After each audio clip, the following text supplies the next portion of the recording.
It is 7:46. I am attempting to slack pack I think it's a 14.8 mile section. I'm hoping, ow, see this? Oh, it's on the bias. I'm hoping it won't take me more than 8 or 9 hours because I don't have a pack. And there's probably 4 or 5 smallish hills, and then we go down into 19E. So hopefully that will not take all day as it normally does, but we'll see. That one is Roan High Knob, which we came down 2 days ago. There's a lot of rhododendron out here. Apparently they have a festival in, I think, June. It's a little chilly out, it's in the 50s. I'm hoping that works with me, not against me. Thought we would have gone a little more straight up the round bald, but we're going through the forest. That makes it a little extra chilly. We're out of the trees now. It's very windy. This is the top of Round Bald. There's a few people camping there. Some pretty nice views. I think this section is going to have some really nice views. This is on Jane Bald. I was trying to find a view that was different from the one on the last bald. If there's people hiding all over the place.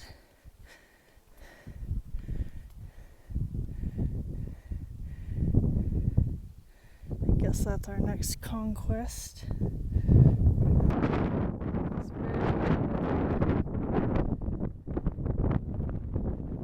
So this is a 0.6 mile trail up to Grassy Ridge Bald.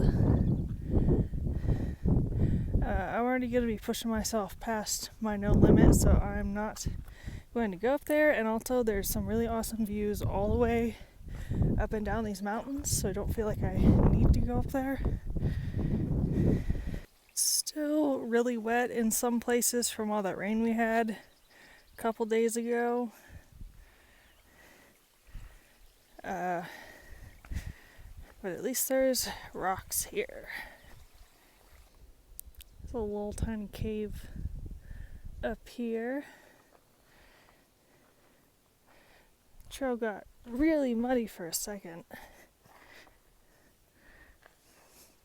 I'll be surprised if my socks aren't dirty. This is the Stan Murray shelter. It's named after a former ATC chairman, and it's directly on the trail. The water is down this path. Looked for a logbook in here, but I didn't see one. And the little informational thing says it was built in 1976. I guess we're off the bald for a moment because we're now in this foresty section.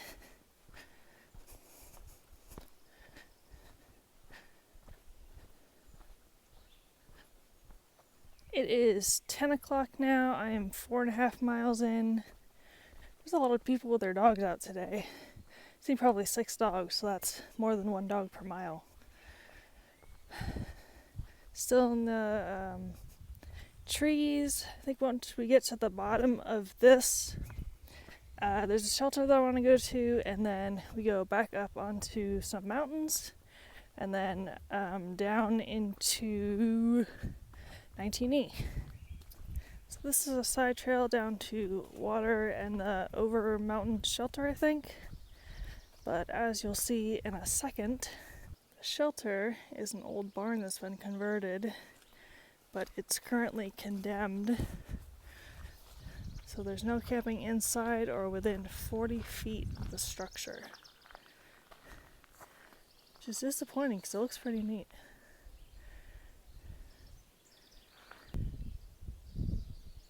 It looks like there's a few good hammock spots next to the barn, but you're not really supposed to be that close to it. And then there's a bunch of tent sites. And then this lovely view. It's a covered porch area here.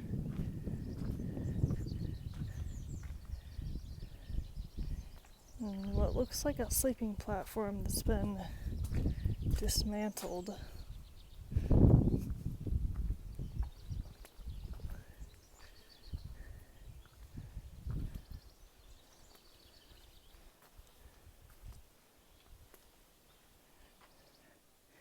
Yellow Mountain Gap is the junction of the AT and historic Bright's Trace route used by the Overmountain men to cross the mountains en route to the Revolutionary War battle at Kings Mountain HC.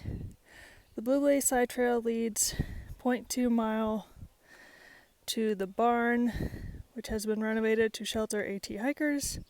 Keep right at forks in the trail, turn right in the gravel onto the gravel road which leads to the shelter. Except the shelter is unsafe. September 25th, down yonder at Sycamore Shoals, they gathered. 1,000 men from the militias of Virginia, North Carolina, and what is now Tennessee joined forces to resist the British. This army of independent Overmountain men provided their own horses, rations, and guns. September 27th, they rode up this mountain as the weather turned bitter. Through this gap they trudged with the snow shoe-mouth deep. Without benefit of supply wagon, surgeon, or chaplain, the Overmountain men continued the 170 miles to Kings Mountain, where there they defeated the British-led Loyalists in bloody battle. They won a significant battle of the Revolutionary War. That's the route they took. So I forgot to grab my CNOT collapsible bottle. When I left, I have the 2-liter bladder and the filter, so I just kind of have to squirt it in my mouth, which doesn't work very well, but also doesn't not work. And this guy stopped and asked me how well that was working out, and I'm like, it's not ideal, but you know, if you lose your bottle or something, it works. This next mountain is 1.5 miles to the top, and you can see the shelter down there. I have a very strong fear that that is the top of Little Hump Mountain. But at least there is a really nice view.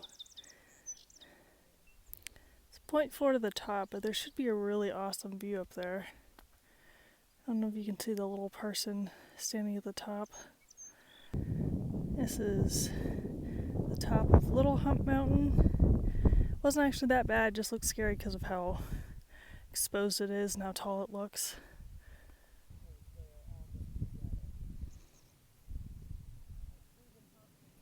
That, I believe, is the next one. It's 2 miles away.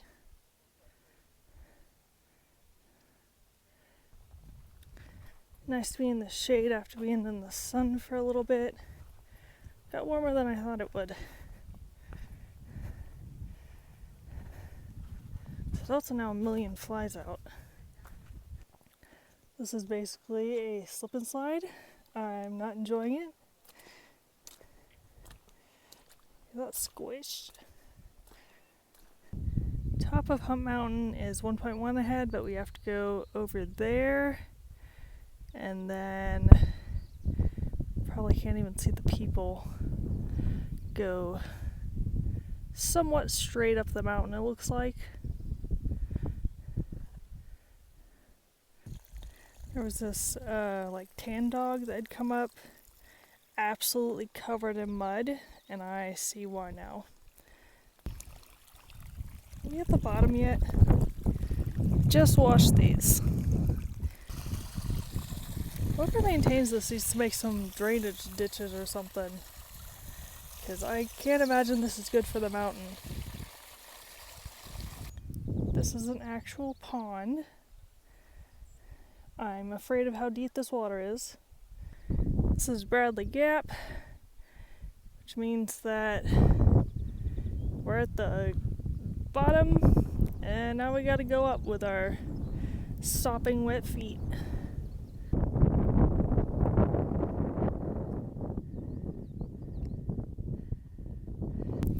How is there still 0.3 of this mountain? Where is it hiding? We're almost there. That has to be it.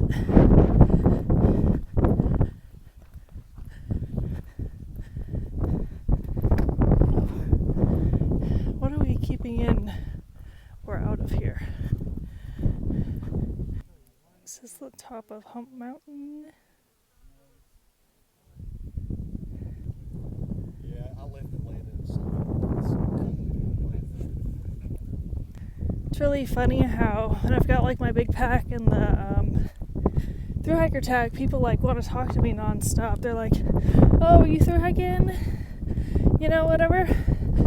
Today, only person who's talked to me has been because of Angel. Everyone else is like kind of side-eyeing me. It might be because I don't have a pack, I just have my little Cotopaxi. But it's really weird. It's so windy up here. But it's nice that we get kind of like a exposed area so we can see all the mountains around us. Because normally most of the view is trees. Like we'd be down in there. It's not super warm out. Since I don't have a pack, it feels pretty good.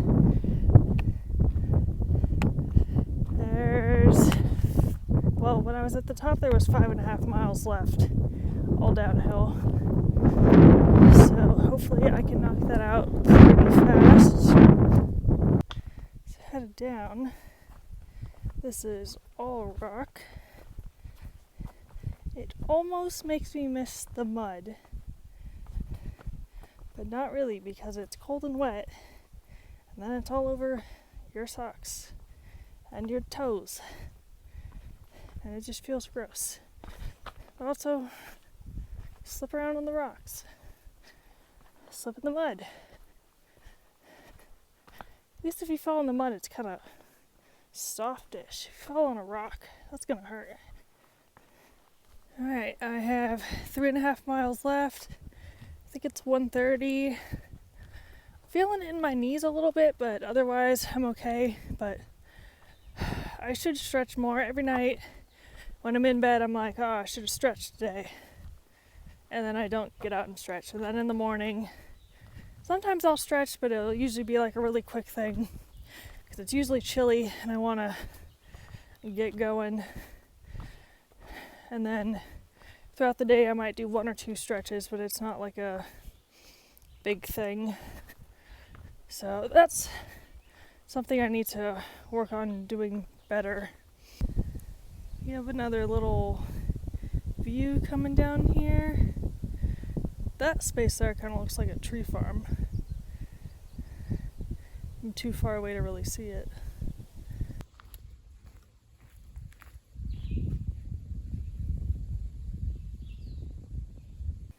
Pretty sure we dip our toes back into North Carolina briefly in like the next 10 miles, but here's the official sign.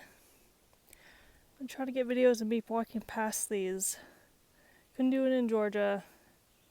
It was too wet to do it at Newfound Gap, so I didn't get that one. I had to use my trekking poles as a tripod stand because there's no rocks or anything over here. We are 3 miles from 19E. Hoping to be done in the next hour and a half because it's 2 something now, 30 something. It's a really big rock here.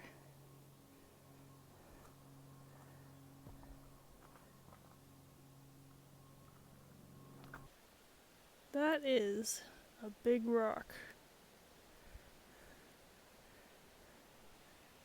Guess that's growing in there. Seems like a weird place. And there's a little fern over there too. This down section into 19E looked like it was going to be pretty steep, but it's actually been pretty nice. except in a couple places where I wasn't sure where the trail went because there was no marker saying that the trail had turned. There's a stream coming down here. And another one on this side.